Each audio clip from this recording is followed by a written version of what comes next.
한꺼번에 모든 것이 좋아지지는 않는다. 모든 일에는 시간과 과정이 필요하다. 앞서 이야기한 것처럼 목소리에는 그 사람이 드러난다.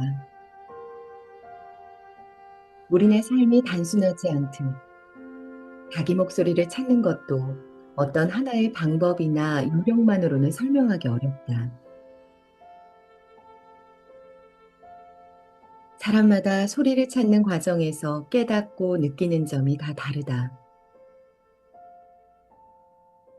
하지만 한 가지는 확실히 말할 수 있다. 소리에 귀를 기울이기 시작하면 그때부터 변화는 시작된다. 내 소리가 다른 사람에게 어떻게 들리는지 인식하지 못하던 나였지만 지금은 누구보다 경청을 강조한다. 내 소리를 찾기까지의 여정이 길었지만 이제는 많은 사람들에게 낭독에 대해 말할 수 있게 되었다. 나의 경험이 자기 소리를 듣기 원하는 사람들에게 조금이나마 도움이 되었으면 좋겠다. 안녕하세요. 반갑습니다. 송정희 낭독학교의 성우 송정희입니다. 네. 이 여름밤, 이 시간 이렇게 찾아와 주신 관객분들 계세요. 정말 감사합니다. 우리 김정아 선생님, 그리고 또 저번 초급반 낭독회 때도 뵀었던 것 같아요. 김영철 선생님 와주셨습니다. 감사합니다. 또 김경화 선생님, 또 우리 나주에서 홍민정 선생님 들어오셨네요. 우리 한정서 선생님 응원하러 이렇게 와주신 것 같아요. 너무 고맙습니다. 네, 오경숙 선생님도 들어와 주셨고요. 남숙 선생님, 정화 선생님 들어와 주셨습니다. 우리 낭독가들이 2개월이라는 시간 동안 낭독의 언어, 그리고 또 낭독의 개념에 대해서 알아가는 시간을 좀 가졌습니다. 우리 낭독가들이 내가 만난 낭독은 어떤 이야기가 있는지, 그리고 이 나에게 낭독이라는 책에 펼쳐진 1장과 2장, 3장을 통해서 우리는 자신의 목소리를 얼마나 찾았는지 한번 들어보는 시간을 가지려고 이런 자리를 마련을 했습니다. 아마 첫 번째 낭독가는 지금 심장이 콩닥콩닥 뛸 텐데요. 선생님들, 이 시간만큼은 우리 낭독가 선생님들이 정말 주인공이시거든요. 그동안 배우고 또 낭독회 준비하면서 생각했던 그 모든 것들 또 다 내려놓으시고 다 잊어버리셔도 돼요. 이 시간만큼은 온전히 현존하면서 정말 타인의 목소리 또 나의 목소리에 귀 기울이는 시간 자기 자신에게 좀 선물했으면 좋겠습니다. 네, 저희 월요일 초급반 낭독회를 이제 시작하도록 하겠습니다.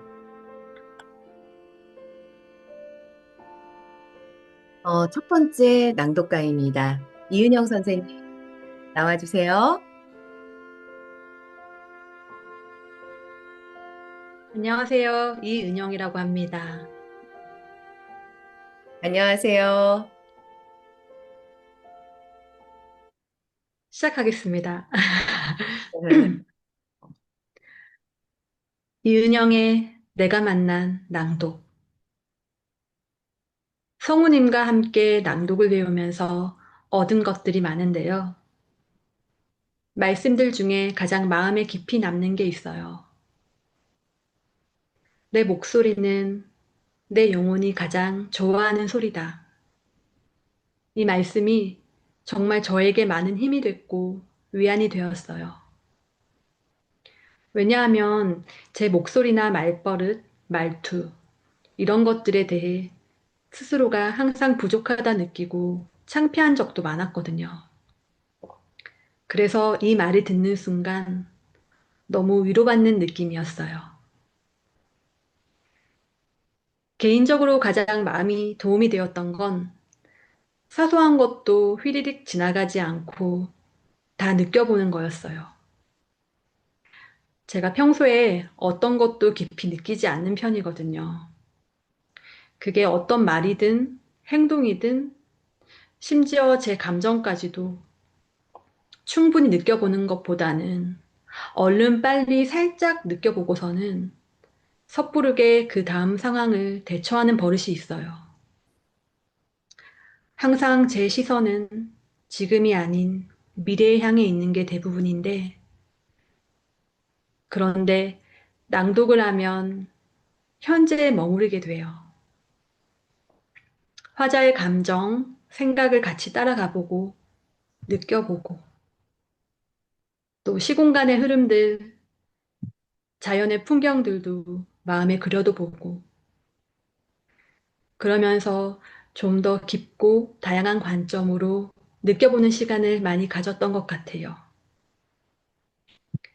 좀 더 섬세해지고 감각들이 살아나는 느낌이 들었어요.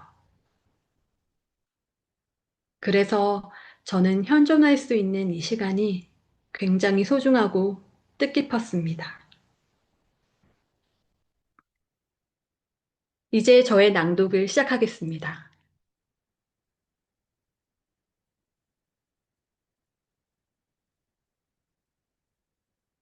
나를 위한 낭독.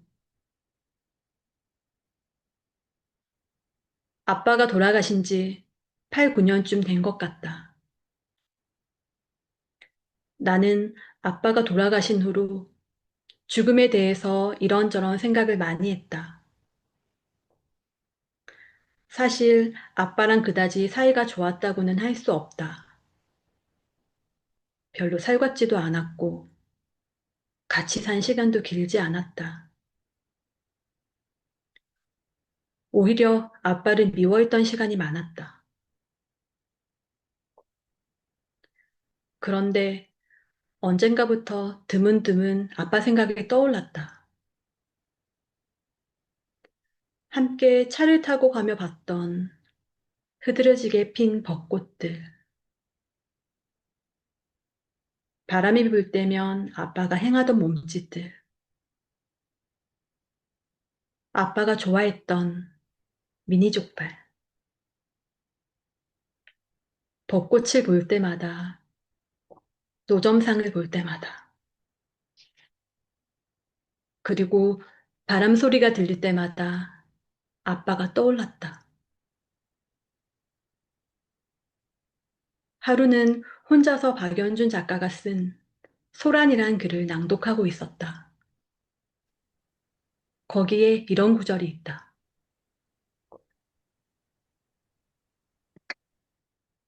있잖아. 장롱에 아슬아슬 쌓아놓은 이불들이 기어코 한꺼번에 쏟아지는 것처럼 아빠가 쏟아지네. 감당이 안 되는데 아프진 않아. 이 글을 소리내어 읽는데 속에서부터 눈물이 올라왔다. 참 많이 울었다. 눈물이 계속 나고 또 나고 또 나고 혼자 골방에 들어가서 한참을 엉엉 울었다. 나는 낭독을 하며 아빠를 떠나보내지 못했던 내 마음을 들여다봤다. 감정을 추스르기 힘들었고 속에 쌓인 것을 꺼내놓고만 싶었다. 계속 소리내어 글을 읽었고 마음속 깊이 묻혀있던 감정들을 밖으로 쏟아내려고 했다. 그렇게 나는 낭독을 하면서 마음을 정화하는 시간을 가졌다.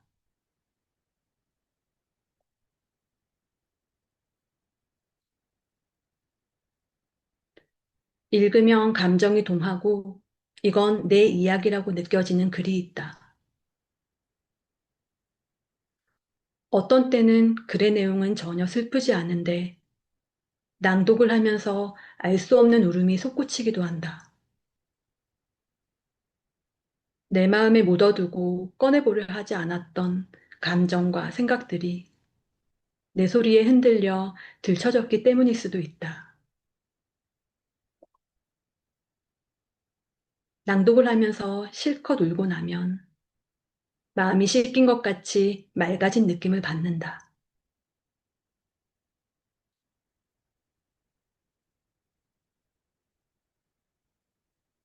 일주일에 한 번씩 낭독 봉사자들을 대상으로 수업을 한다. 봉사자들 목소리로 오디오북을 제작하고 그것을 시각장애인들에게 전달하는 게 수업의 목적이다. 봉사를 하고 싶은 마음에 수업에 참여하신 분들이 대부분인데 봉사라는 생각이 있어서 그런지 처음에 만나면 부담감이 많이 보인다. 그러면 나는 그분들에게 즐기라고 말한다. 봉사 이전에 자신이 즐거워야 합니다. 봉사를 한다는 생각을 내려놓고 낭독을 하며 내 마음과 영혼을 돌본다고 생각하세요. 이렇게 말하면 다들 좋아하신다. 나를 위한 낭독이 남을 위한 낭독으로 확장된다. 그래서 나는 먼저 자신을 위해서 소리를 내라고 말한다.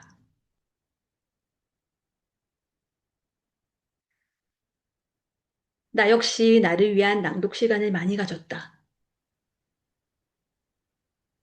아빠를 떠올렸던 그 일도 나에게는 꼭 필요한 시간이었다. 내 목소리를 내면에 들려주면서 내 안에 쌓인 감정들을 하나씩 들춰내며 슬픔을 발견했고 계속 입을 열어 글을 읽으며 그 슬픔을 떠나보냈다.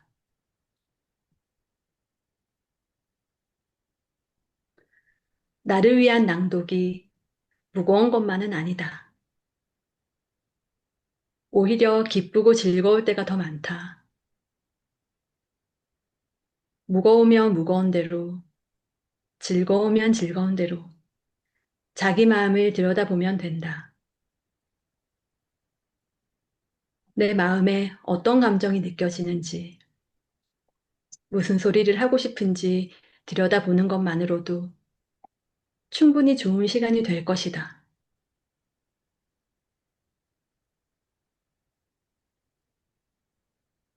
마음을 들여다보고 싶은 날이면 혼자 있을 공간을 찾아 그곳에서 나에게 낭독을 허락하면 어떨까?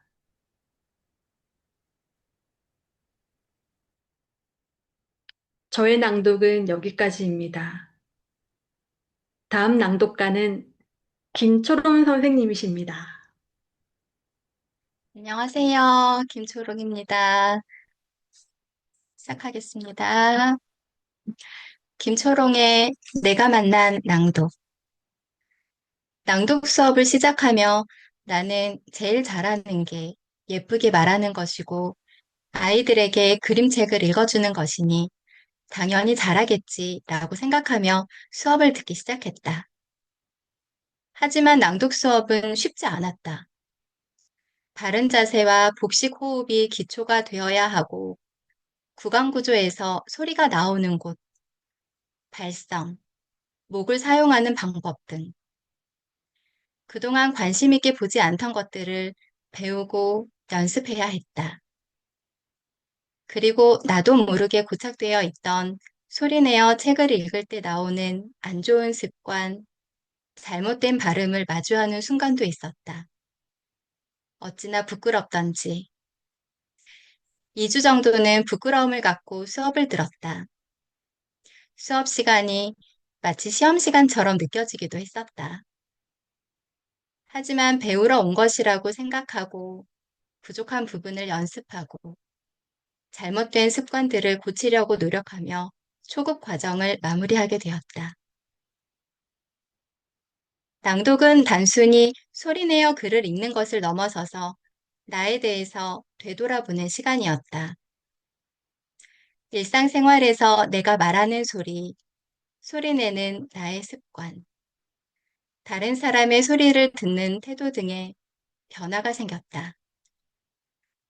아이들이 한글을 처음 배울 때 지나가다 보이는 간판의 글자를 소리내어 읽는 것처럼 나도 글자가 보이면 조용히 소리내어 읽기도 하고 아이들에게 그림책을 읽어줄 때도 포즈를 활용하는 모습도 보였다. 수업 시간에 배웠던 호흡과 발성을 활용하게 되었고 아이들이나 다른 사람들이 말하는 소리를 주의 깊게 듣게 되었다. 낭독 수업은 교사로서 어떤 마음가짐과 생각을 가지고 보내야 할지에 대한 고민 중 내가 잘할 수 있고 재밌어 하는 것을 찾을 수 있는 시간이었다. 이제 저의 낭독을 시작하겠습니다.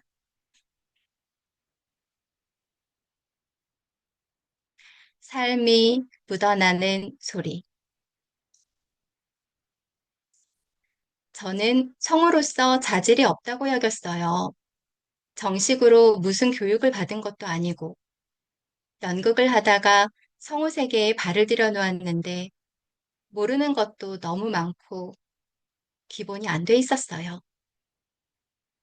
다른 선배들은 너무 잘하고 날아다니는 것 같은데 저는 제가 나귀처럼 느껴졌어요.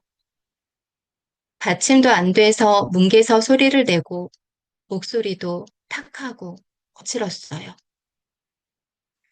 지금은 많이 부드러워졌지만 그때는 소리가 너무 안 좋았어요.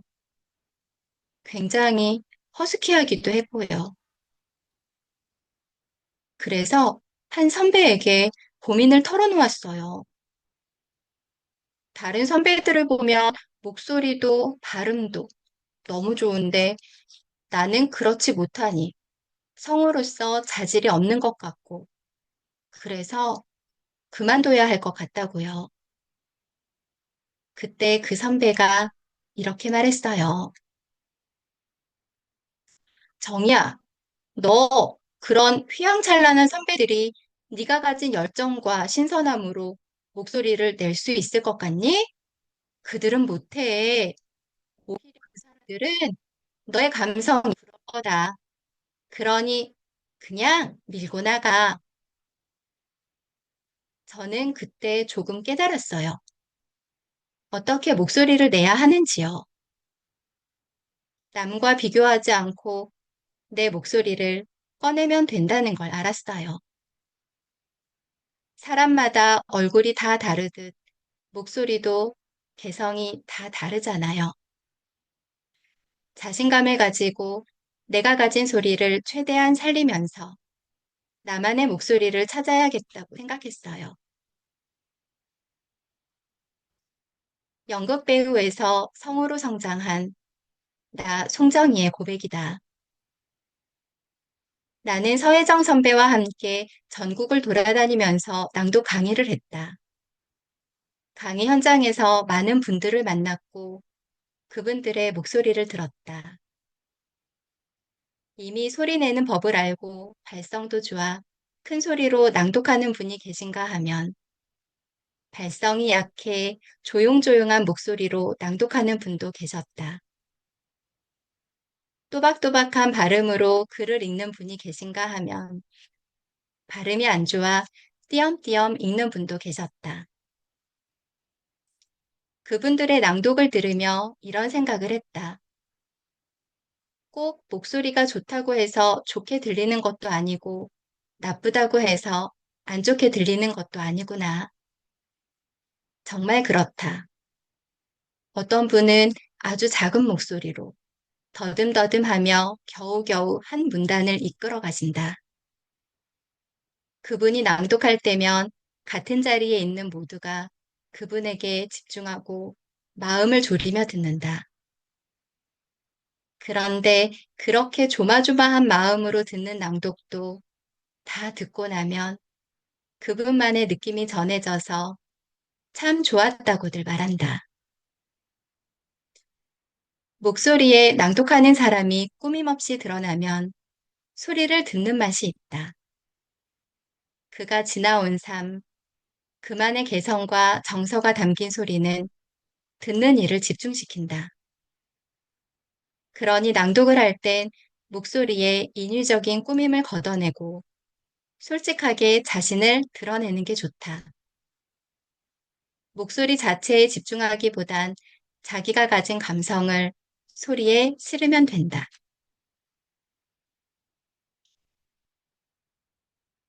나는 삶이 묻어나는 소리가 최고라고 말한다. 사투리가 나오면 나오는 대로 낭독한다. 사투리를 들으면 어떤 지역에서 자랐고 어느 고장에서 음식을 먹고 했을 그만의 정서를 느낄 수 있다. 조곤조곤한 전라도 말을 들으면 담양의 대나무숲 향기가 전해질 것만 같고 정겨운 부산 말을 들으면 비릿하고 짭조름한 바닷바람이 푸르게 풍겨올 것만 같다.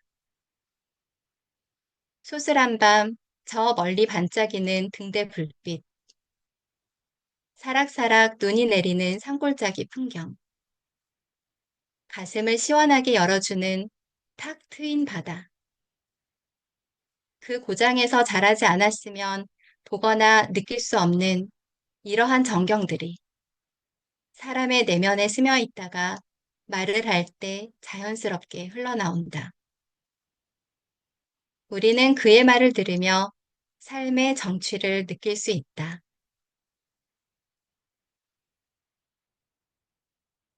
낭독은 내면의 아름다움을 소리로써 전달하는 것이다. 마음을 전하는 것은 테크닉이나 기교가 아니다. 꾸미지 않고 진심을 담아서 소리를 꺼내면 된다. 활자가 목소리에 실려 내면에 닿으면 내 마음이 어디를 향하고 어떤 생각이 있는지 느낄 수 있을 것이다. 저의 낭독은 여기까지입니다. 다음 낭독가는 한정서 선생님이십니다.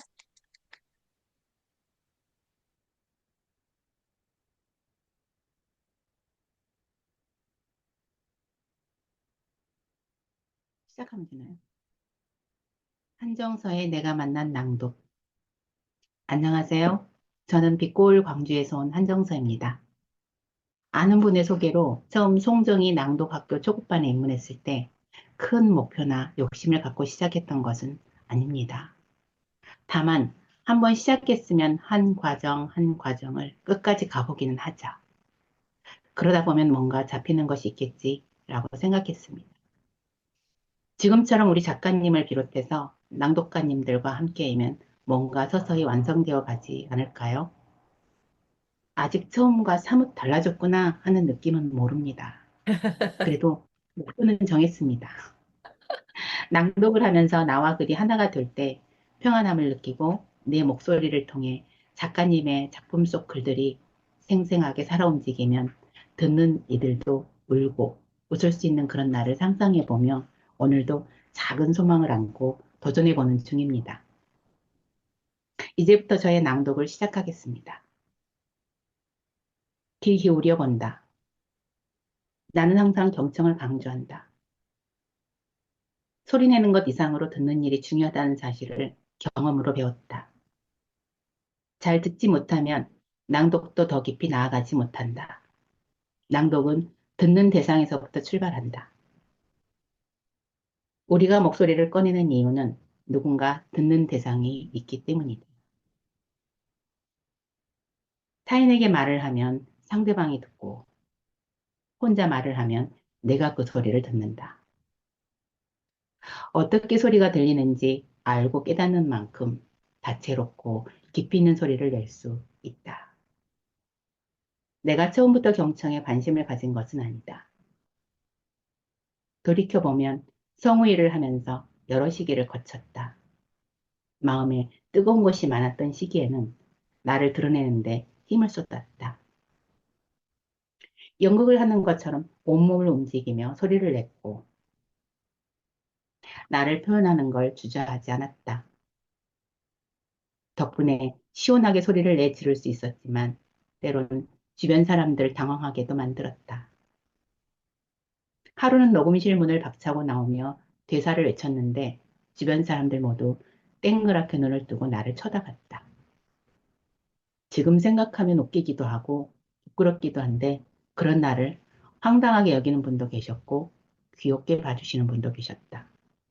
그때는 내 안에 담긴 것들을 마음껏 꺼내고 사르고 싶었던 것 같다. 내 감성으로 목소리를 내면 충분하다고 생각했던 그때는 자기 점검을 그다지 중요하게 생각하지 않았다. 그러던 어느 날 한 동료가 내게 자기 소리를 제대로 들어봤냐고 질책하듯 물었다. 그 일이 계기가 되었다. 인정하기는 싫었지만 나에게 문제가 있을 수도 있다는 생각을 하게 되었고 진지하게 내 소리를 들어보기로 했다. 녹음된 목소리를 들으니 발음의 공백이 크게 느껴졌다. 많이 놀랐다.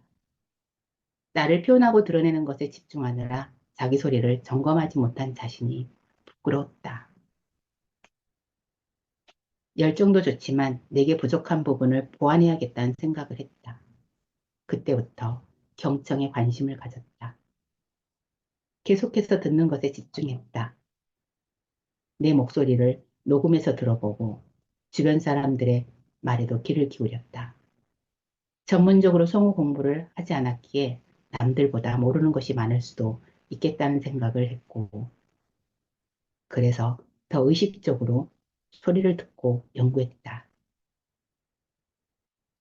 듣는 시간 외에도 혼자서 소리를 내며 공부하는 시간을 가졌다. 거울 앞에서 내 몸이 어떻게 움직이는지 관찰하고 소리를 내보게 됐는데 연극을 했던 경험이 도움이 되었다. 소리내는 모습을 관찰하니 말을 꺼내기도 전에 얼굴 표정에서부터 변화가 일어나는 게 보였다. 말을 하겠다는 신호가 얼굴에서부터 먼저 감지되었다. 그 후에는 입술과 혀의 움직임을 살폈다. 부지런하게 혀와 입을 움직여야 발음이 더 정확하게 나왔다. 발성과 발음이 좋은 사람들을 관찰하기도 하면서 어떻게 해야 소리가 매끄럽게 나오는지 고민했다. 그렇게 관심을 가지고 귀를 기울인 지 1년 반 정도 지났을 때 소리의 모양이 눈에 들어왔다. 처음에는 얼굴 표정과 좋은 기관이 보였다면 이제는 눈에 보이지 않던 소리가 그려지기 시작했다. 소리가 덩어리가 되어 크게도 작게도 만들어지는 몸의 길을 따라 움직이는 모습이 보였다. 말을 뱉는 강도에 따라 덩어리는 늘어지기도 하고 팽팽해지기도 했다. 하지만 이런 것들을 알았다고 해서 바로 내 소리가 좋아지는 것은 아니다. 깨닫기까지도 많은 시간이 걸렸지만 그것을 다시 체화하기까지도 많은 시간이 필요했다. 깨달은 것을 소리를 내보며 체득하는 과정이 필요했고 그때 새롭게 알게 되는 것도 많았다. 아, 소리를 이렇게 내니까 편하구나. 몸의 이 구간을 사용하니 장시간 말을 해도 성대가 무리가 가지 않는구나. 이런 것들을 알 수 있었다. 그렇게 3, 4년 정도 아는 것들을 내 것으로 만드는 시간이 가졌다. 과거의 나의 삶은 메마르고 척박했다. 안에 뜨거운 것이 많았고 반항심도 강했다. 말투도 뚝뚝하고 목소리도 거칠었다. 소리가 떠 있거나 가라앉아 있을 때가 많았는데 그래서인지 사람들과 어울릴 때도 내가 온전히 섞이지 못하고 떠 있는 듯한 느낌을 받곤 했다. 한꺼번에 좋아지는 것이 모든 것이 좋아지진 않는다. 모든 일에는 시간과 과정이 필요하다. 앞서 이야기한 것처럼 목소리에는 그 사람이 드러난다. 우리네 삶이 단순하지 않듯 자기 목소리를 찾는 것도 어떤 하나의 방법이나 요령만으로는 설명하기 어렵다. 사람마다 소리를 찾는 과정에서 깨닫고 느끼는 점이 다르다. 하지만 한 가지는 확실히 말할 수 있다. 소리에 귀를 기울이기 시작하면 그때부터 변화는 시작된다. 내 소리가 다른 사람들에게 어떻게 들리는지 인식하지 못하던 나였지만 지금은 누구보다 경청을 강조한다. 내 소리를 찾기까지의 여정이 길었지만 이제는 많은 사람들에게 낭독에 대해 말할 수 있게 되었다. 나의 경험이 자기 소리를 듣기 원하는 사람들에게 조금이나마 도움이 되었으면 좋겠다. 저희 낭독은 여기까지입니다. 다음은 은지연 선생님이 낭독해 주시겠습니다. 은주연의 내가 만난 낭독. 낭독이라는 단어에 단 1초의 망설임도 없이 반응했다. 그랬다는 건 단순한 호기심이 아니라 강렬한 끌림이 있었다는 것 아닐까? 어쩌면 나와 낭독의 만남에는 깊은 인연이 기다리고 있었는지도 모른다. 낭독은 내 인생의 그래프가 한창 슬럼프에 빠져 있을 때 시작되었다. 때는 25년 봄, 재수생 아이와 사춘기 아이 사이에서 갈등하는 갱년기 엄마로서의 고뇌가 한창일 무렵이었으니까. 그런데 우연히 내게 온 낭독이 주는 위로는 생각보다 컸다. 아무것도 할 수 없는 무력감에 빠져 있을 때 내가 나에게 소리내어 책을 읽어주는 시간은 괜찮다고 말해주는 토닥임이었고 머물러 있고 싶은 무엇이기도 했다. 책에 머무르는 순간과 내 목소리가 작가의 진심에 닿는 순간, 또 작가의 마음이 내 목소리를 통해 다른 사람에게 가 닿는 그 순간의 모든 과정을 오롯이 즐기며 기뻐하기를, 그런 나의 낭독이 되기를 바라본다. 이제 저의 낭독을 시작하겠습니다. 침묵의 언어. 나는 낭독 강의를 하면서 학생들에게 문장과 문장 사이에서 충분히 쉬어가라고 조언도 하고 훈련도 시킨다. 그런데 그 과정에서 많은 학생들이 침묵하는 시간을 힘들어한다. 소리 없는 그 시간을 두려워하고 빠르게 다음 문장으로 넘어가려고 한다. 신호를 줄 때까지 다음 문장을 읽지 말고 멈추라고 해도 기다리지 못하고 바로 다음 문장을 읽는 학생들도 있다. 내가 이렇게 침묵 훈련을 시키는 데는 이유가 있다. 침묵이 강력한 언어이면서 많은 것을 포함하고 있다는 것을 알려주고 싶어서이다. 낭독을 할 때 언제 침묵이 필요할까? 문장에는 포즈가 필요한 공간들이 있다. 마침표가 있고, 말줄임표가 있고, 쉼표가 있다. 문장과 문장 사이에서도, 문단과 문단 사이에서도, 제목과 본문 사이에서도 멈추고 쉬어야 할 공간들이 있다. 그 공간을 충분히 활용하고 침묵하는 시간을 누릴 때 낭독에서 더 많은 것을 얻을 수 있다. 다음 글을 소리내어 읽어보자. 낭독은 머리가 아닌 가슴으로 하는 것이다. 목소리는 참 신기하게도 가슴으로 느껴야 생명을 갖게 된다. 말줄임표가 사용된 문장이다. 말줄임표에서 충분히 침묵하고 다음으로 넘어가면 글이 전하는 강도가 달라진다. 이 글을 사람들 앞에서 낭독한다고 생각해보자. 낭독은 머리가 아닌을 잊고 잠시 멈춰서자. 아마도 듣고 있던 사람들은 이런저런 생각을 할지 모른다. 낭독은 머리가 아닌 무슨 말일까? 뭔가 다른 말이 나올 것 같은데 무슨 뜻이 있으려나? 읽는 자신에게도 듣는 이들에게도 충분히 기다리는 시간을 준 후 다음 문장으로 넘어가자. 가슴으로 하는 것이다. 크게 읽지 않아도 괜찮다. 침묵 후 이어지는 이 문장은 듣는 사람들의 마음에 깊이 들어선다. 앞에서 멈춰서며 사람들의 마음과 귀를 붙잡아 두었기 때문이다. 사람들은 가슴이라는 단어를 듣는 순간 바로 이해한다. 아, 낭독을 가슴으로 한다는 말이구나. 이 말을 전하고 싶어서 그렇게 멈춰섰던 거구나. 쉬어야 할 공간에서 충분한 호흡을 두고 낭독을 할 때 소리에 더 힘이 실린다. 나 혼자 낭독할 때도 침묵하는 시간은 꼭 필요하다. 문장에는 시작과 끝이 있고 끝에는 마침표가 있다.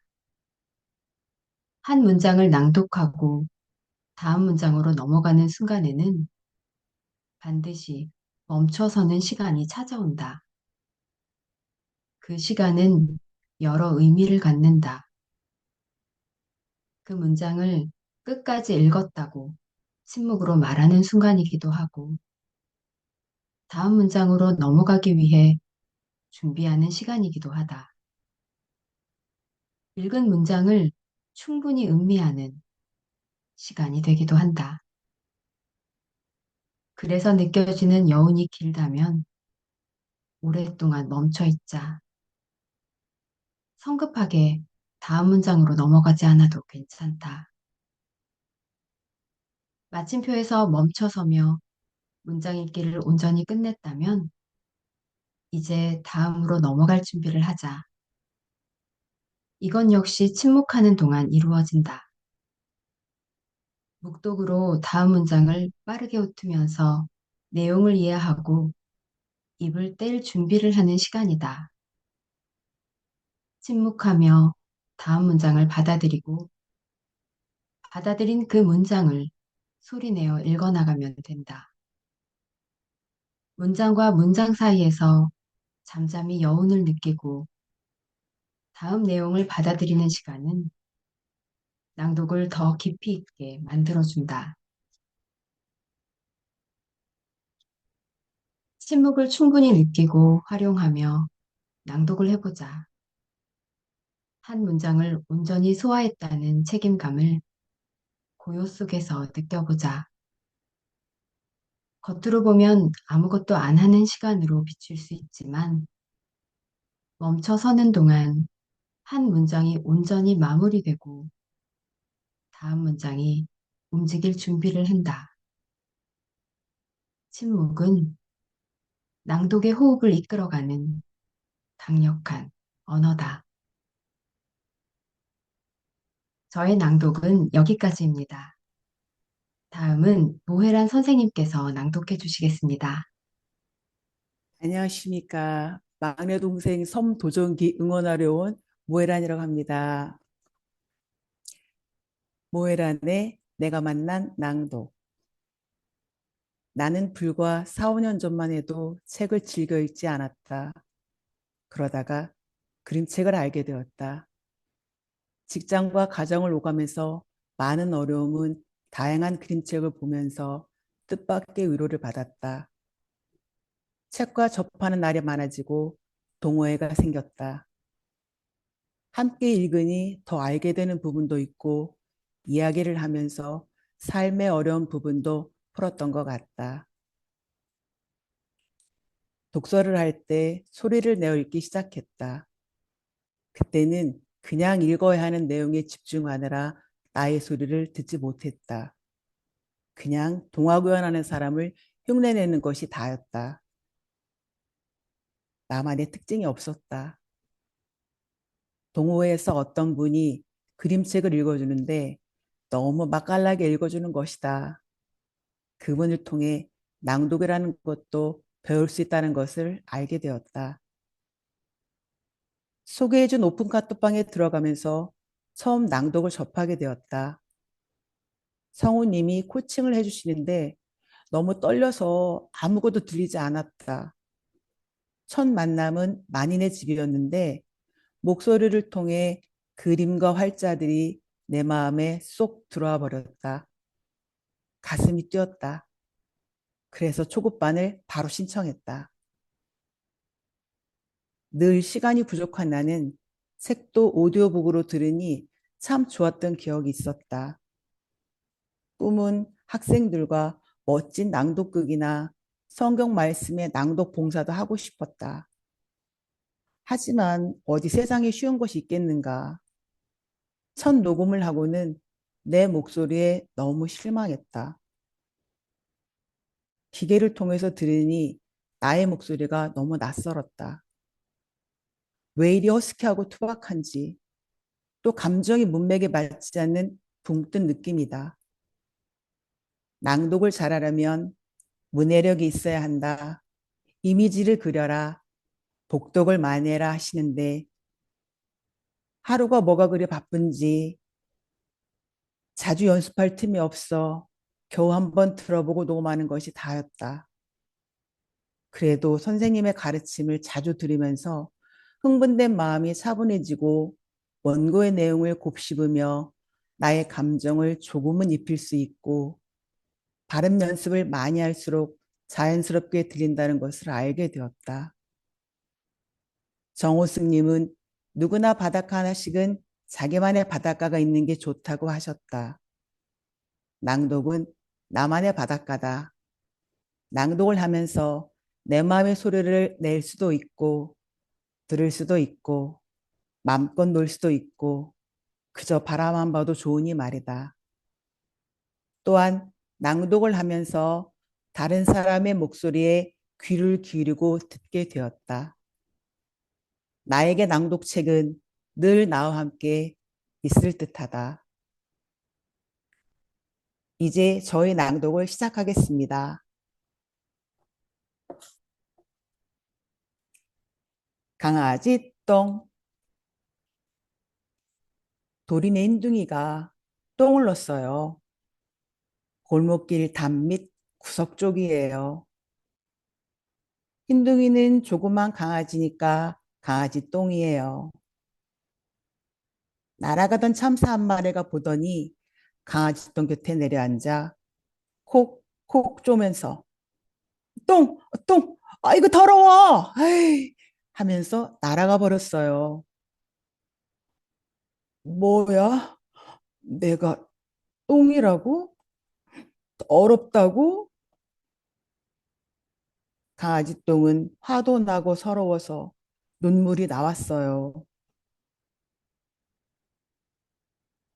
보슬보슬 봄비가 내렸어요.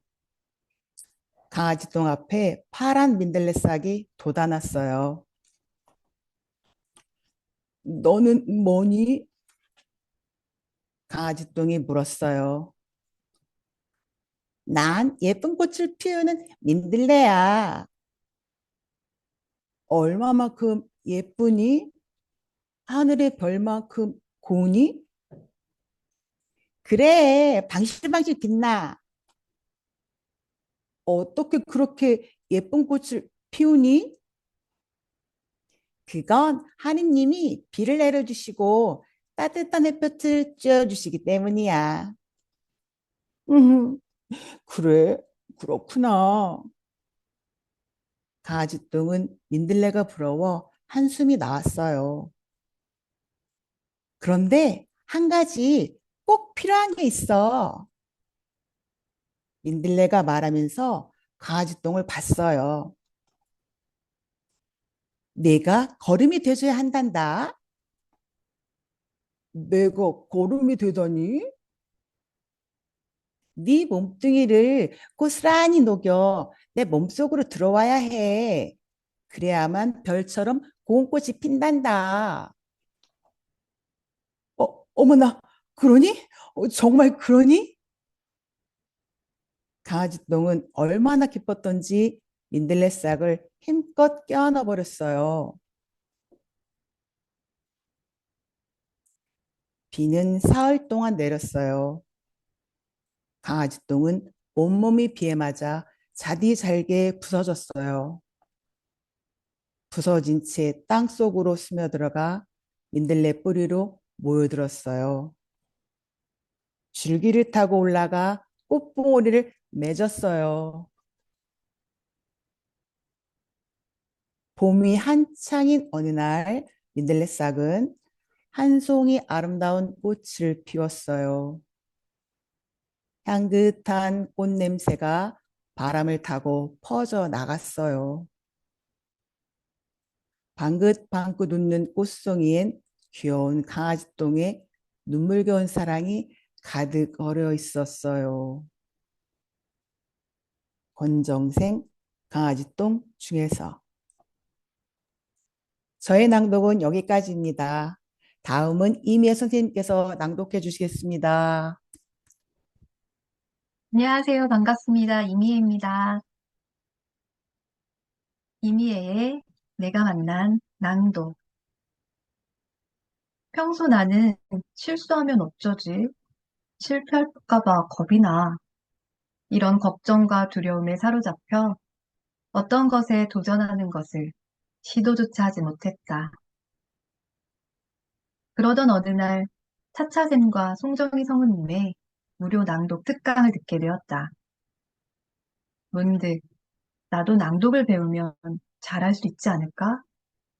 하는 끌림이 있었고 평소와 달리 바로 행동으로 옮기는 믿지 못할 일이 일어났다. 하고 싶은 일에 처음 도전해서 이렇게 초급반 수료 낭독회까지 하게 되다니 정말 꿈만 같다. 물론 아직은 낭독이 많이 어렵고 서툴다. 발음은 뭉개지고 호흡은 뚝뚝 끊기는 게 말맛을 살리기가 여간 어렵지 않다.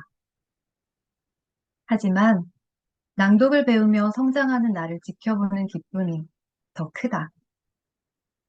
낭독을 통해 그동안 감추고 외면했던 나의 여린 내면을 마주하게 되었고, 그 내면의 떨림이 몸의 떨림으로 반응하게 되었을 때, 이제는 더 이상 떨림을 감추지 말고 극복해야 할 때임을 깨닫게 되었다. 어쩌면 낭독과의 만남은 지금의 나에게 필연이었을지도 모른다는 생각이 든다. 앞으로 낭독을 벗삼아 나의 몸과 마음을 잘 보살피고 떨림을 극복하여 내면이 단단한 그런 사람으로 성장하고 싶다. 이제 저의 낭독을 시작하겠습니다. 텍스트 바라보기. 어떻게 하면 낭독을 잘할 수 있는지 묻는 사람들에게 나는 텍스트를 깊이 바라보라고 조언한다. 하지만 선뜻 이해하지 못한다. 그러면 다시 조금 더 풀어서 설명한다. 글이 지금 무슨 이야기를 하고 있는지 생각하면서 낭독을 해보세요. 글이 나에게 어떤 이야기를 하고 있는지 들어보세요. 내가 쓰진 않았지만 그 글을 본인의 가슴으로 느끼고 다시 목소리로 표현한다고 상상해보세요. 물론 이렇게 이야기해도 어렵고 잘 안 된다고 말하는 사람들이 있다. 훈련을 받아본 적이 없어서일 수도 있고 시도해본 적이 없어서일 수도 있다. 하지만 텍스트 바라보기는 어렵지 않다. 간단한 것부터 연습해보자. 짧은 단어를 읽고 그 단어가 주는 느낌을 떠올려보자. 깨끗하다는 형용사를 읽으면 깨끗한 것을 상상하면 된다. 너무 투명해서 유리가 아예 없을 것만 같은 환한 유리창을 떠올릴 수도 있다. 메이크업을 지우고 폼 클렌징을 하고 화장솜으로 피부를 정리하고 화장수를 바른 후 얼굴에서 느껴지는 산뜻한 느낌을 떠올려도 괜찮다. 따뜻하다는 형용사의 느낌은 어떨까? 한겨울 손난로를 손에 쥐었을 때 느껴지는 온기일까? 아니면 나른한 오후 햇살이 창밖에서 비칠 때 느껴지는 기분 좋은 따스함일까? 사람마다 경험이 다르고 상상하는 바가 다 다르다. 단어를 읽고 떠올리는 느낌도 제각각일 것이다. 본인이 떠올린 감각, 감정, 느낌을 글에 불어넣어 텍스트를 읽으면 자기만의 낭독이 된다. 단어에서 느껴지는 감성도 있지만 글 전체에서 느껴지는 정서와 감정도 있다. 저자가 하고 싶은 말이 텍스트에 그대로 표출된 글이 있는가 하면 글 이면에 숨어 있는 경우도 있다. 그런 글은 숨은 뜻을 깨달았을 때 감동이 온다. 어설프고 서툰 문장이지만 저자의 진솔한 마음이 느껴져서 읽으면 뭉클하는 글이 있다. 뒤늦게 글을 배운 할머니가 꾸밈 없고 솔직한 언어로 지나온 삶을 고백하는 글이 그렇다. 읽다 보면 자기도 모르게 눈시울이 붉어진다. 아버지가 무덤덤한 어조로 결혼한 딸의 안부를 묻는 편지글은 어떨까? 사랑이라는 글자가 없어도 딸을 향한 아버지의 사랑이 느껴질 것이다. 이처럼 글에는 다양한 정서와 감정이 녹아있다. 텍스트 바라보기는 글을 이해하는 것은 물론 글에 깔린 정서와 감정까지도 들여다보는 것을 포함한다. 글을 쓴 이 사람은 이런 생각과 마음을 가지고 있구나 하고 받아들이며 글이 전하는 정서도 내면에 담아야 한다. 글을 바라보면서 마음에 담은 것들을 솔직하게 표현하면 훌륭한 낭독이 된다. 어설픈 발음이라도 낭독자의 감성이 묻어나올 때 듣는 사람은 귀를 기울인다. 내면 깊숙한 곳에서 뿜어져 나오는 정서는 다른 사람들에게도 공감을 불러일으킨다. 텍스트를 바라보지 않고서 낭독에 내 감정을 싣거나 감성을 더하기란 어렵다. 흉내는 낼 수 있다. 좋아하는 배우 목소리를 흉내내거나 다른 사람의 어조를 따라하며 읽을 수는 있다. 하지만 그렇게 접근하는 낭독은 오래가지 못한다. 듣는 사람도 불편하지만 낭독을 하는 본인도 쉽게 지치고 재미를 못 느낀다. 기술이나 요령만으로는 낭독이 주는 재미와 깊이를 알 수 없다. 내 목소리로 자기만의 소리를 냈을 때 얻을 수 있는 즐거움과 감동이 있다. 낭독을 경험한 많은 사람들이 그 즐거움을 누렸다. 텍스트를 바라보고 글이 내 목소리를 통해 자신의 이야기를 한다고 상상하면 조금 쉽다. 어떤 이야기를 하고 싶은지, 어떤 정서와 감정이 느껴지는지 가슴으로 받아들이고 느낀 그것을 자기 목소리에 실어 밖으로 꺼내면 된다. 저의 낭독은 여기까지입니다. 다음 낭독해 주실 분은 편의점 낭독가이십니다. 편의점 선생님이 개인 사정으로 영상으로 우리에게 낭독의 소리를 좀 배달을 해주셨거든요. 한번 화면 공유해 보도록 하겠습니다.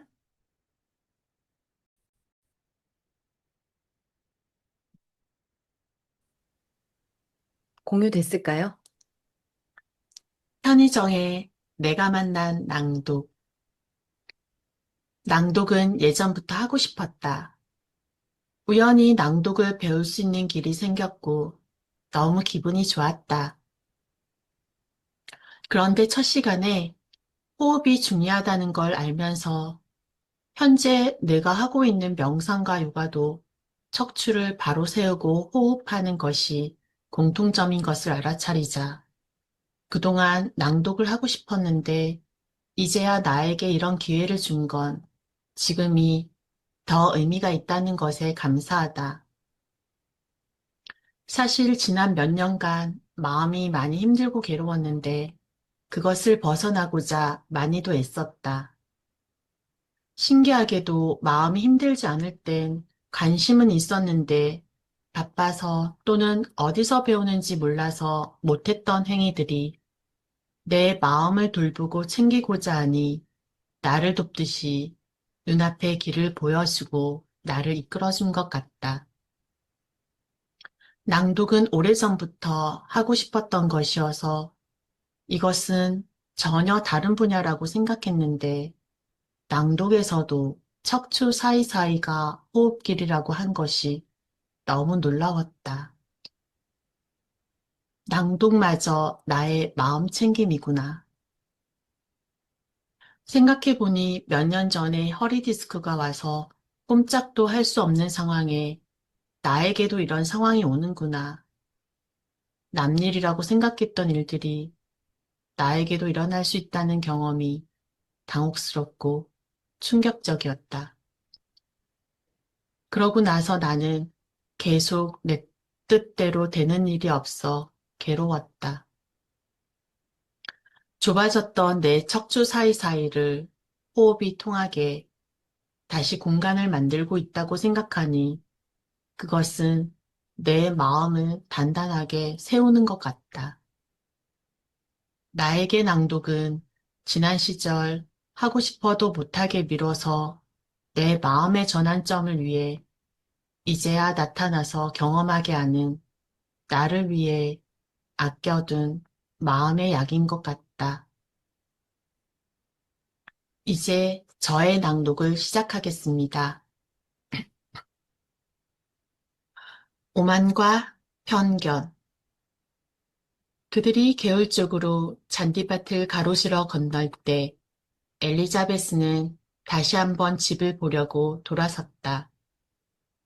삼촌 내외도 걸음을 멈췄다. 엘리자베스는 저 건물이 언제쯤 지어졌을까 하고 생각했다.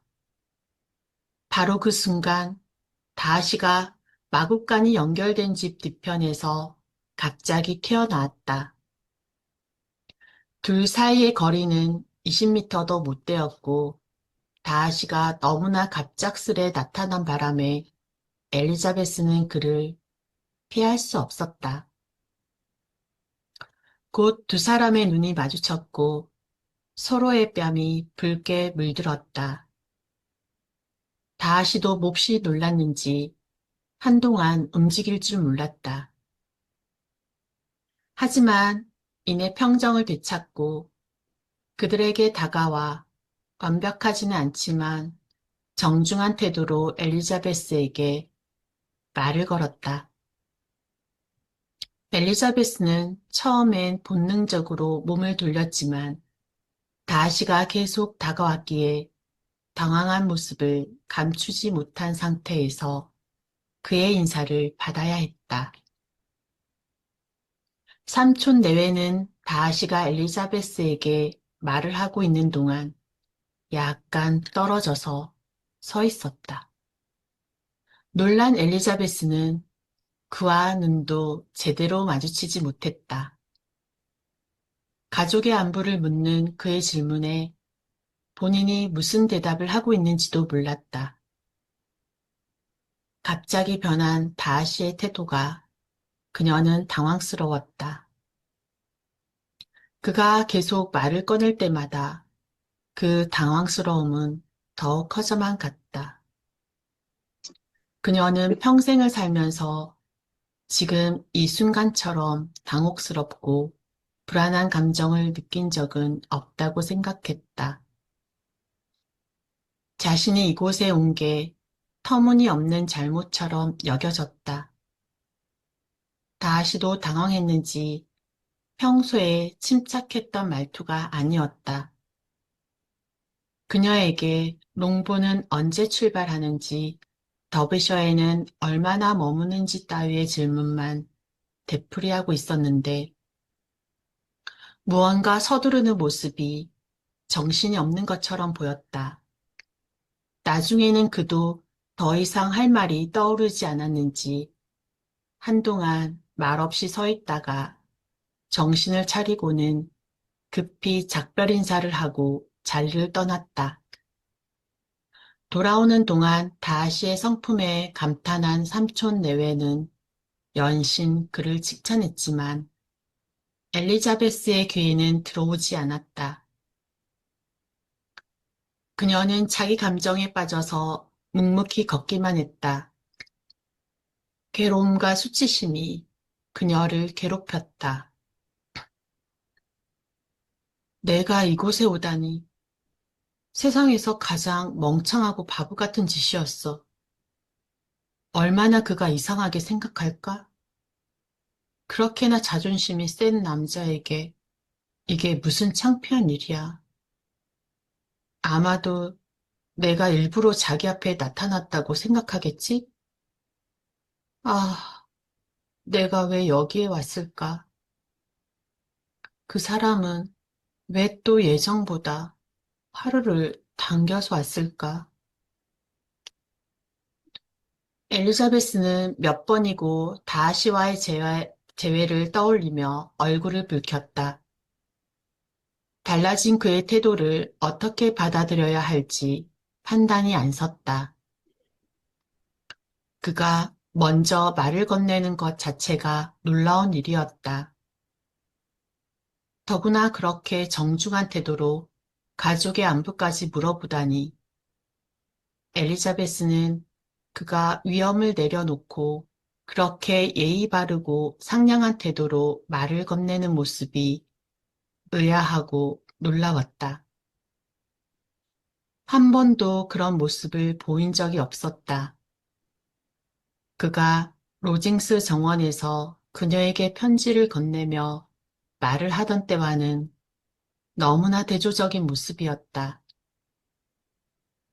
엘리자베스는 이것을 어떻게 이해하고 설명해야 할지 혼란스러웠다.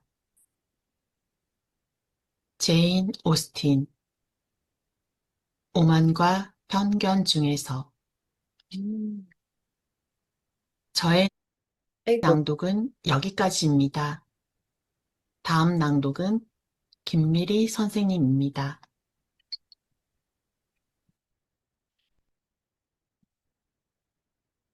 네, 우리 희정 선생님께서 굉장히 정성스럽게 이렇게 영상을 편집을 해주셨네요. 실시간으로 이게 보니까 좀 NG가 나는 것들도 그냥 실시간으로 정말 낭독회 하듯이 이렇게 꾸며주셨던 것 같아요. 그렇죠?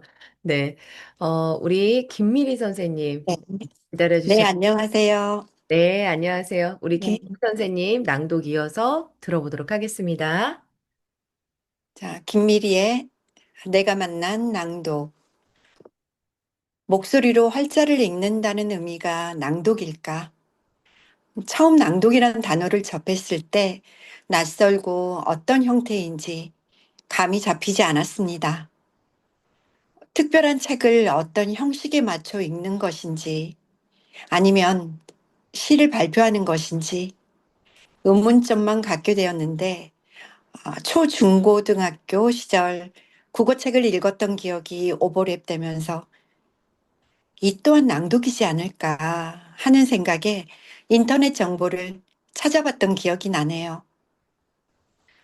중학교 국어 시간 개인 발표로 책을 읽을 때 모습은 참으로 다양했는데 띄어 읽기를 잘 못하거나 자신감이 없어 목소리에 떨림이 있거나 혹은 책 내용이 들리지 않을 정도로 목소리가 너무 작아 선생님의 질책을 받거나 진솔한 사투리 구사로 모두에게 웃음을 줬던 그 시절 모습이 그리움과 함께 선명하게 떠오릅니다.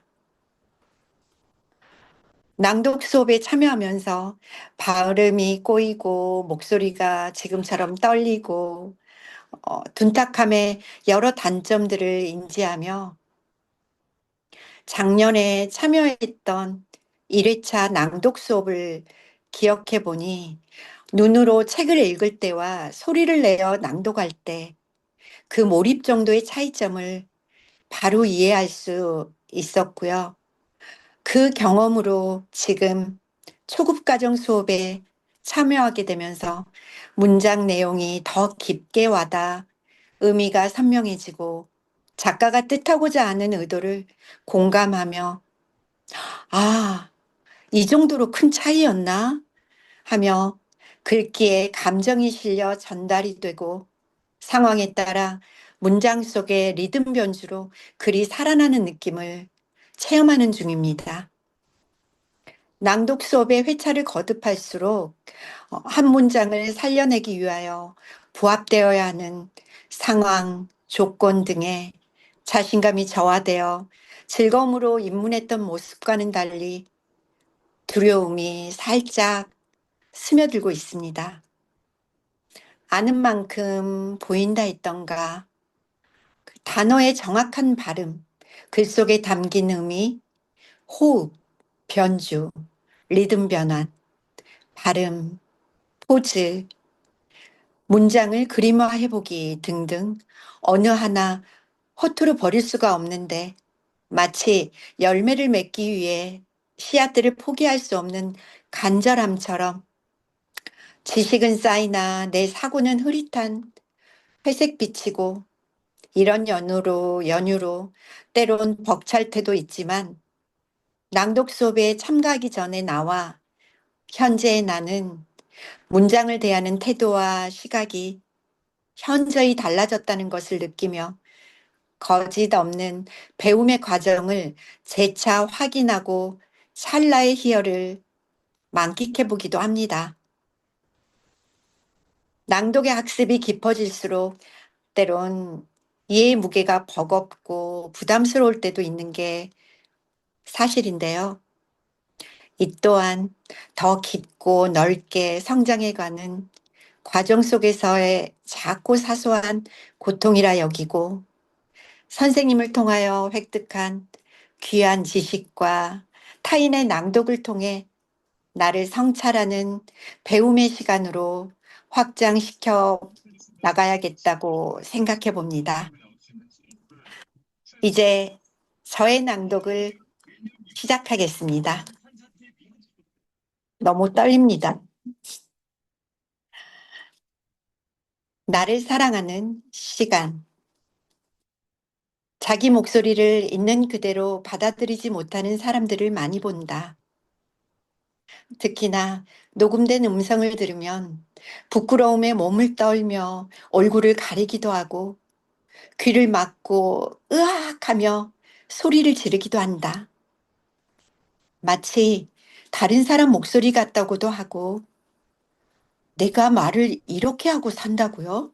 하며 온몸이 꼬이고 닭살이 돋는다는 반응도 있다.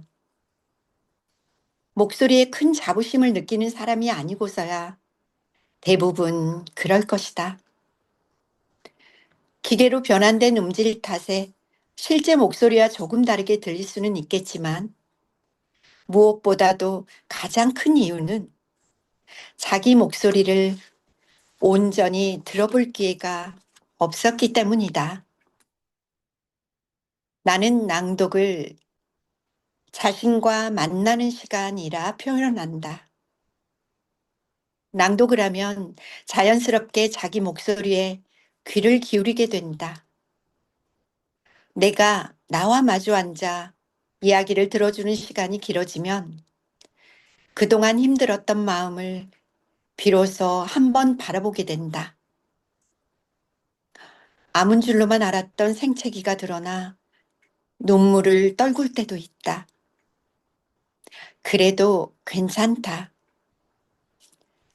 일부러 막아두고 듣지 않으려 했던 나의 목소리가 무슨 말을 하는지 스스로 받아들이고 싶을 때 조금씩 마음에도 소리에도 변화가 생긴다. 책 한 페이지를 읽는 것부터 시작하면 어떨까? 한 번에 많은 것을 바꾸기는 어렵다. 처음엔 웃음이 날 것이다. 그래도 내 목소리는 내면에서 그 깊이를 끌어내는 힘이 있다. 서툰 목소리는 나도 모르는 사이에 조금씩 귀로 마음으로 스며들어와 숨어있던 감성을 깨우고 말랑말랑하게 만든다. 그러다 어느 순간 마음속에서 작은 기쁨이 고개를 드는 것이 느껴질 것이다. 표현이 어색하기만 했던 나의 마음도 원래의 자리를 찾는다. 내 목소리와 친구가 된 듯한 느낌에 자꾸 소리내어 글을 읽고 싶어진다. 낭독을 하며 내 소리를 꺼내는 게 점점 더 재미있고 훌쩍 능청스러워진 내 모습을 발견하기도 한다. 나 꽤 괜찮구나 하고 뇌어보는 내 목소리도 매력적으로 다가온다. 나를 인정하고 받아들이는 과정을 한 단계 이루었기 때문이다. 낭독 강좌의 수강생들은 한 분 한 분 저마다의 삶의 궤적이 있다. 억양이 거센 경상도 사투리를 유독 부끄러워하던 학생이 기억난다. 즐거운 어막이라는 구절을 읽으며 붉어진 얼굴로 눈을 질끈 감아버리던 표정이 생생하다. 시간을 갖고 낭독을 하며 천천히 귀를 열고 나의 목소리를 관찰하고 감정을 알아차리고 더 나아가 마음을 열며 그분은 마침내 목소리에 애정을 가지게 되었고 나중에는 사투리마저 당당하게 구사하셨다. 평소엔 말이 거의 없고 꼭 필요할 때만 손으로 입을 가리고 말씀하시던 어머니 학생도 있었다. 그 대화의 내용조차도 처음엔 저는 괜찮아요. 신경 쓰지 마세요. 였던 분이다. 어릴 때에는 엄격한 아버지 밑에서 성인이 된 후에는 가부장적인 남편과 살아온 탓이 아닌가 하고 자문하시던 이분은 마지막 수업에서 말을 하고 사니까 이렇게 속이 후련하구나 라며 소위를 밝히셨다. 더듬더듬 읽는 것부터 시작해서 주인공의 입을 빌려 나의 기분을 그 위에 얹어도 보고 그러다 결국 작고 느리지만 온전한 자기 이야기를 꺼내게 된 것이다. 마음이 움츠려 들었던 기간이 길수록 내 소리를 되찾는 데에도 시간이 필요하다.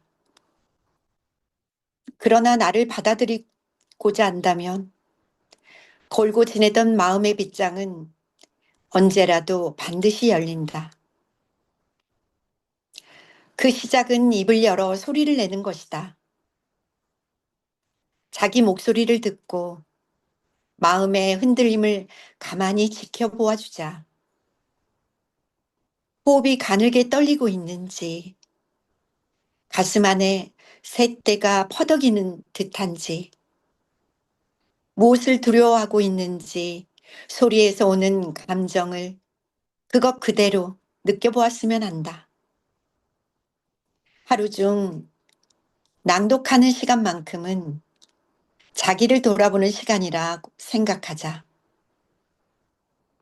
나와 책과 시간만 허락한다면 낭독을 통해 자신과 다시 만날 수 있다.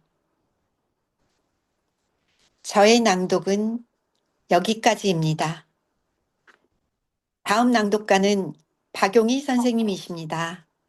초대합니다. 네, 안녕하세요. 박용희입니다. 박용희의 내가 만난 낭독. 지극히 평범한 나였지만 그 평범함을 거부했고 특별함을 추구하고 살았다. 잘하고 싶었고 칭찬받고 싶었고 인정받고 싶었다. 다른 사람하고는 다르게 살고 싶었고, 열심히 살기 위해 노력했다. 묻어가는 삶을 용납하기 힘들었기에 안간힘을 쓰고 살았다. 그럼에도 불구하고 내성적인 성격이었기에 나를 드러내기에는 한계가 있었고, 그 한계로 인해 나를 존중하지 못했다.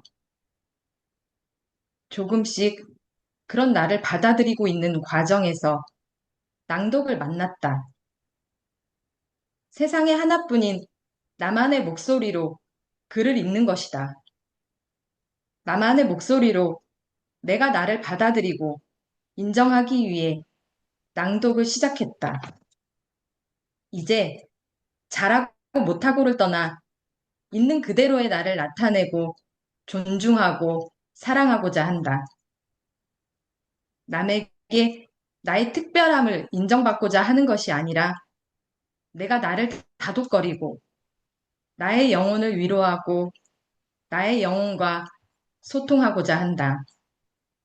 그러다가 낭독을 통해 세상과 소통할 수 있으면 더욱 좋겠다.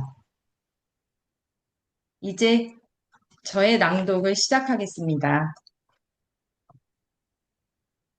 치유의 소리.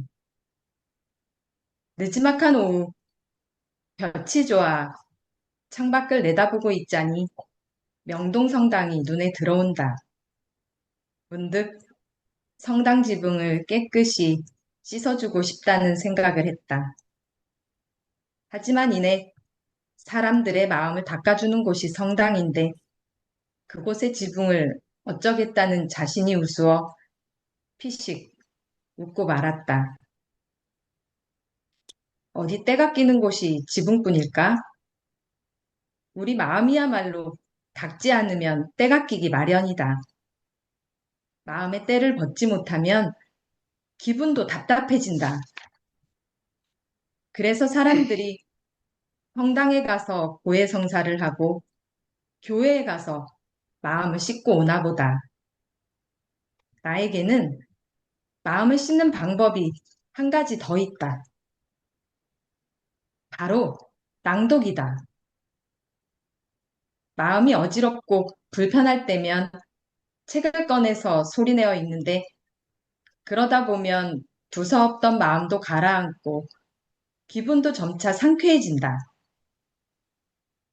목소리는 영혼의 울림이다. 목소리에는 나의 감정과 감성까지도 묻어난다. 화가 났을 때 목소리는 탁하고 차갑게 들리며 호흡도 거칠다. 반대로 편안하고 유쾌할 때의 목소리는 명징에서 멀리까지 곱게 뻗어나가고 호흡도 안정적이다. 내 마음이 어떤지 혼란스럽다면 목소리에 가만히 귀를 기울여 보자. 금세 알아차릴 수 있다. 낭독을 하면 글이 살아 움직이는 경험을 하게 된다. 자기 목소리를 입히고 본인의 감성을 더해 활자를 입 밖으로 꺼내면 그 글은 이미지가 되어 눈앞에 나타난다. 어느새 형상을 갖춘 글은 내가 뱉는 말의 리듬에 따라 빠르게도 느리게도 움직이며 자유롭게 유영한다. 황금을 두른 고대 사막의 어느 왕이 내 옆에 기대어 무료하게 졸기도 하고 푸른 여운이 느껴지는 도심의 치열한 야경이 발 아래 펼쳐지기도 한다. 우리가 앉아있는 곳은 한정된 공간이지만 낭독을 하는 순간 우리는 글이 그리는 가상의 공간으로 옮겨가는 것을 느낀다. 그래서일까?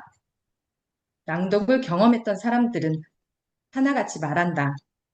낭독이 자유를 느끼게 한다고. 지금도 나는 낭독을 하며 내 안의 상처들을 씻어내곤 한다. 하루에도 숱한 일로 마음을 다치는 우리다. 아니, 내가 어떤 상처를 받았는지조차 모르고 살아갈 때가 많다.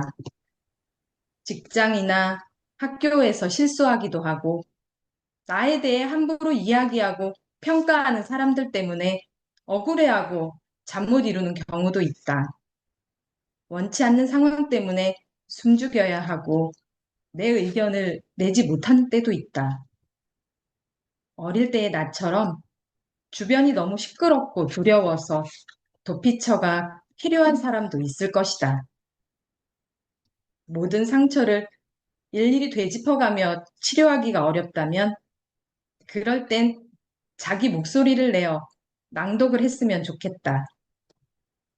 타인의 시선으로부터 방해받지 않고 소리내어 글을 읽을 수 있는 공간이 있다면 좋겠지만 그것이 여의치 않다면 주변 소리에 커튼을 치고 나에게만 집중하겠다는 마음을 가져보자. 그리고 기회가 될 때 작게나마 소리를 꺼내보자. 낭독이 아직 어색하고 나와는 상관없는 이야기라고 여겨질 수도 있겠지만 조금씩 소리내어 글을 읽는 연습을 하다 보면 낭독하는 재미에 자연스럽게 빠져들 것이다. 일상에서 잃어버린 마음의 조각들이 어느 순간 버겁게 느껴진다면 낭독으로 치유하면 어떨까 조심스레 권해본다. 저의 낭독은 여기까지입니다. 다음 낭독가는 박계홍 선생님이십니다.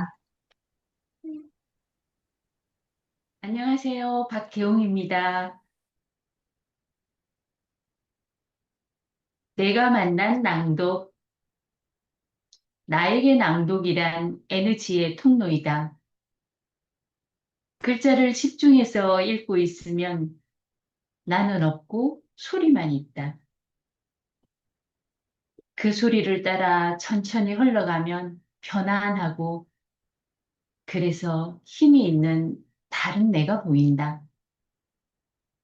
낭독하는 요일, 월요일은 나에게 재미를 더해주는 수행하는 시간이다.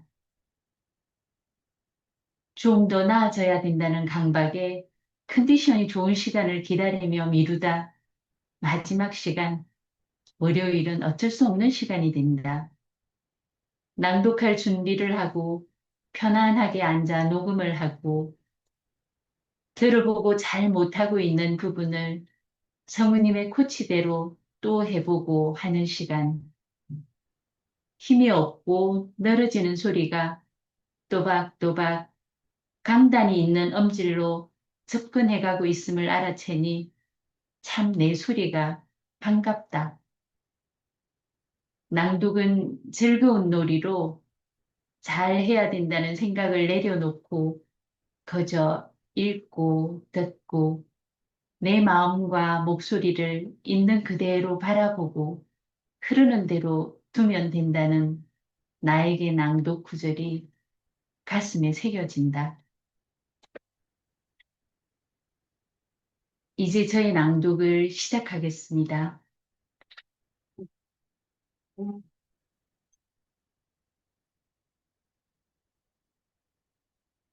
즐거운 놀이.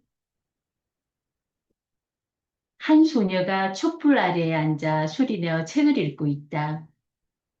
교과서인지 소설인지는 알 수 없지만 온 신경을 얼굴에 집중한 채 한 글자 한 글자, 한 문장 한 문장 또박또박 소리를 내어 읽어나간다. 작은 머리로 무엇에 골몰했는지 소녀는 찌푸린 얼굴이었다가 이내 표정이 환하게 밝아진다. 들릴 듯 말 듯 무슨 소리인지 알아들을 수 없던 소녀의 가녀린 목소리도 시간이 지날수록 너플너플 춤을 추기 시작한다. 벌써 40여 년 전 일이다. 나의 낭독은 그렇게 시작되었다. 베이비붐 세대지만 나는 형제 자매가 있는 친구들과 달리 외동딸로 자랐다. 그 시절엔 동네 골목에서 친구들과 모여 고무줄, 망까기, 땅 따먹게 하며 뛰어노는 게 할 수 있는 놀이의 전부였다. 이마에 땀이 맺히도록 한참을 뛰어놀다 보면 어느 사이 해는 서쪽으로 넘어가고 밥 먹으라 하는 친구 어머니의 목소리가 들리면 그제야 밥때가 되었음을 깨닫곤 했다. 부모님의 귀가가 늦었던 나는 혼자 먹는 저녁이 익숙했다. 혼자 있는 시간은 무료하고 외롭게 느껴질 때가 많았다. 툭 하면 전기가 끊기곤 했던 그때는 캄캄한 공간에 홀로 앉아 촛불을 켜고 숙제를 해야 할 경우가 많았는데 어린 소녀가 감당하기에는 두려운 시간이기도 했다.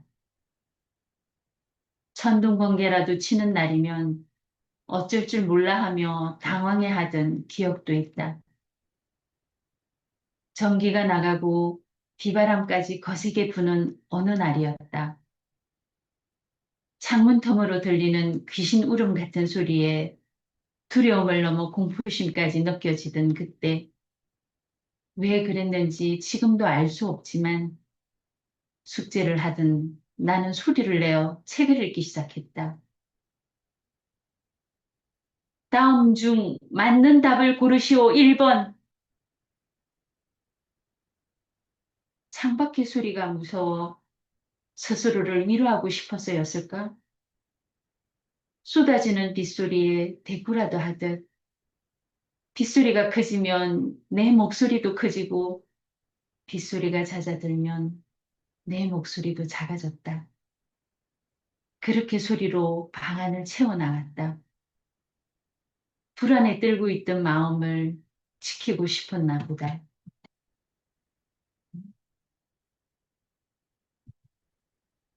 그 후로 낭독은 나만의 놀이가 되었다. 숙제도 소리내어 읽으면서 했고 숙제가 끝나면 책꽂이에 꽂혀 있는 책들을 한 권 한 권 꺼내어 다시 또 소리를 내어 읽기 시작했다.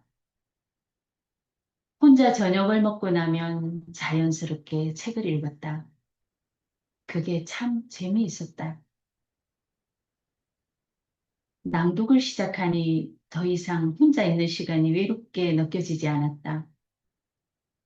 친구들이 모두 집으로 돌아가도 괜찮았다. 오히려 친구들은 놔두고 먼저 집에 돌아와 숙제하며 낭독하는 날이 많아졌다.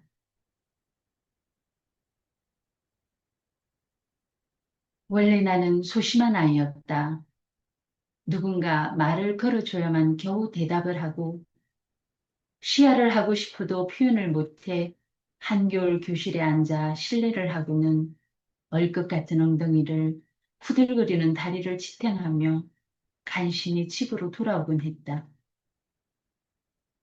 하지만 혼자 책을 읽다 보니 조금씩 목소리에 자신감이 생겼다. 처음에는 들릴 듯 말 듯 무슨 소리인지 알아들을 수 없던 여린 목소리였는데 낭독을 하면 할수록 소리에 힘이 실렸다. 수줍게 내뱉던 한 문장 한 문장에 에너지가 담기기 시작했다. 마치 영화 라라랜드 주인공처럼 팔랑이는 원피스를 입고 춤을 추는 것처럼 나는 낭독 안에서 신나고 자유롭게 춤을 추고 있었다. 내 목소리를 조금은 자랑하고 싶은 어린 마음에 친구들에게 먼저 말도 걸고 수업 시간에는 번쩍 손을 들고 발표도 하였다.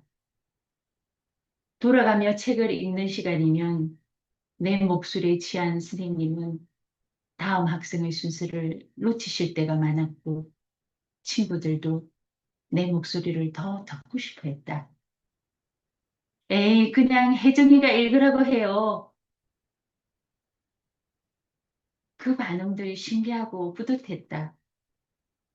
한 번은 선생님께서 이렇게 말씀하셨다. 혜정아, 너 이 다음에 성우 한번 해보려무나? 설레는 이야기였다. 낭독이 한없이 재미있고 혼자서 놀라웠다. 그리고 선생님 말씀대로 나는 정말로 성우가 되었다. 낭독? 사전적 뜻은 소리를 내어 읽는 행위지만 나는 낭독을 놀이라고 표현한다. 놀이는 즐기는 것이다. 5분이건 50분이건 내가 하고 싶을 때 하고 하기 싫으면 안 하면 그만이다. 앉아서 해도 되고 서서 해도 되고 누워서 해도 괜찮다. 지금도 나는 약속이 없는 날이면 낭독하며 뒹굴다가 그대로 잠이 들 때도 있다. 한숨 푹 자고 일어나면 정신도 맑아지고 뭔가를 하고 싶은 의욕도 생긴다. 함께 뒹굴며 동침했던 책을 펼쳐들고 누운 자세에서 다시 낭독을 시작한다. 처음에는 목소리도 잠에서 깨지 않아 둔탁하고 거칠거칠하다. 그런데 그때의 목소리가 꽤나 매력 있다. 뭔가 게으른 듯 하면서도 여유가 느껴지기도 하고 때론 관능적으로 들리기도 한다. 그렇게 누워서 소리를 내다 보면 어느 순간 편안하고 자유로운 나만의 매력적인 목소리가 만들어집니다. 시간이 지날수록 자신의 목소리에 반하게 될 것이다. 놀면서 하는 낭독이 참 재미있다. 잘 하려고 할 필요 없다. 내 마음과 목소리가 흐르는 대로 두면 된다. 낭독이야말로 그런 것이 아닐까. 저의 낭독은 여기까지입니다. 다음 낭독해 주실 분은 석유나 선생님이십니다. 네, 안녕하세요. 석윤아입니다.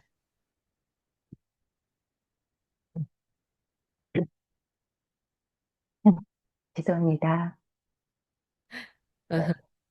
떨리시죠? 그리고 원래 처음에 시작하는 분도 떨리지만요. 뒤로 후반부로 가면 갈수록 뒤에 하시는 분은 더 떨려요. 규나 선생님 옆에 이렇게 좀 따뜻한 물 있으시면은 물 한 잔 드시고 천천히 예, 호흡 가다듬으시고 그리고 들어오셔도 됩니다. 네. 네. 석윤아의 내가 만난 낭독. 저는 사춘기 터널을 한창 지나는 아이들의 엄마입니다. 엄마가 제일 좋다던 아이들이 이제는 잔소리하는 엄마의 목소리가 싫다며 점점 제 목소리를 거부하였습니다. 그 거부가 제게도 이어져 저도 어느새 제 목소리를 싫어하게 되었습니다.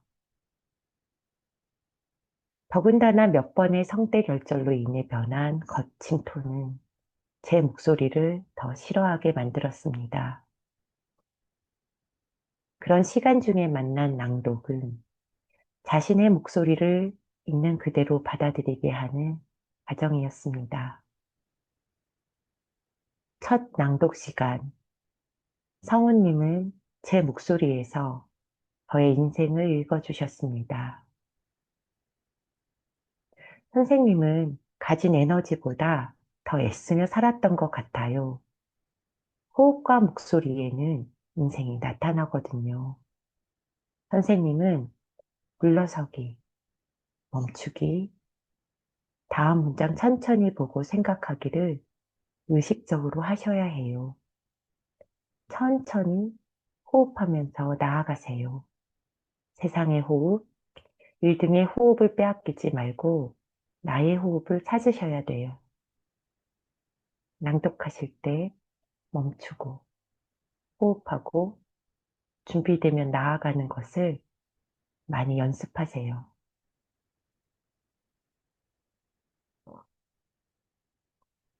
그날 그 말이 제게 남긴 울림은 종소리와 같았습니다. 저는 제가 제대로 호흡하지 않으며 말한다는 것을 낭독을 배우지 않았다면 몰랐을 것입니다. 낭독이 잊었던 진짜 내 호흡을 찾게 해줄지는 아직 잘 모릅니다. 다만 이 여정의 끝에 조금이라도 편하게 저의 숨을 쉬었으면 좋겠습니다. 세상과 일에 빼앗겼던 저의 호흡을 다시 찾았으면 좋겠습니다. 멈추고 호흡하고 천천히 나아가기. 낭독학교가 저에게 가르쳐 준 것입니다. 이제 저의 낭독을 시작하겠습니다.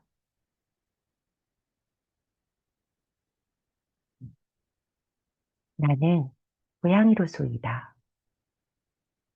나는 고양이다.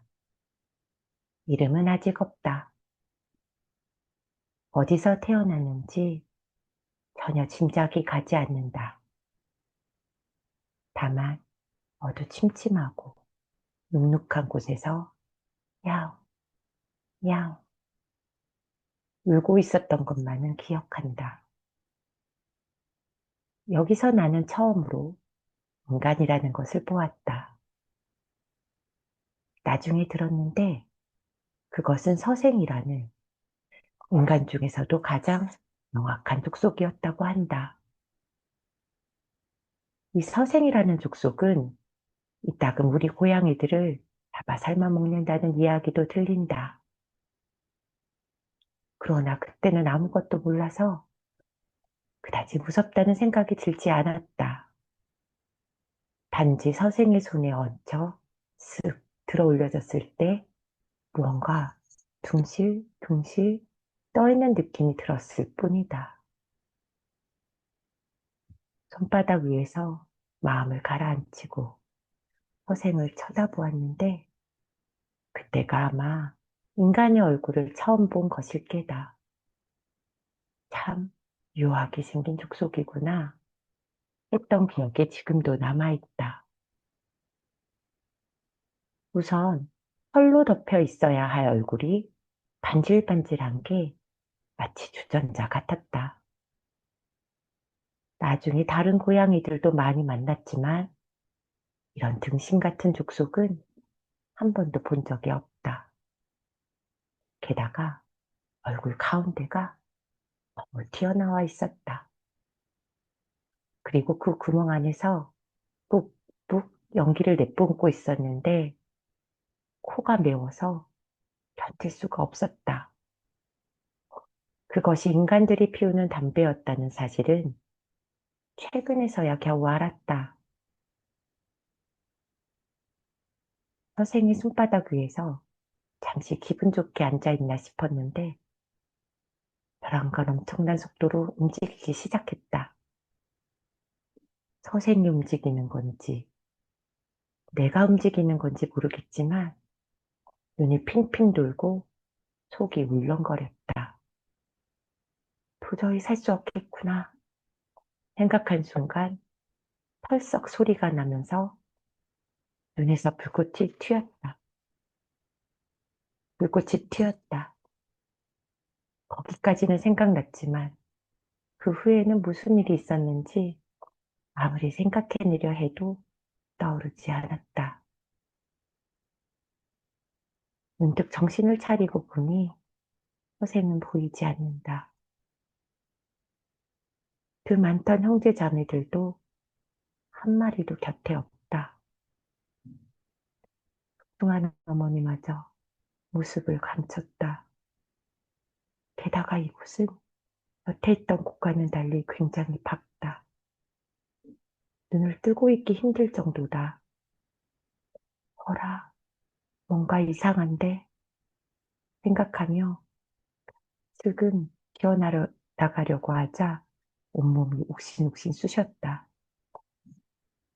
나는 볏짚 위에서 갑자기 조리대밭으로 내던져진 것이다.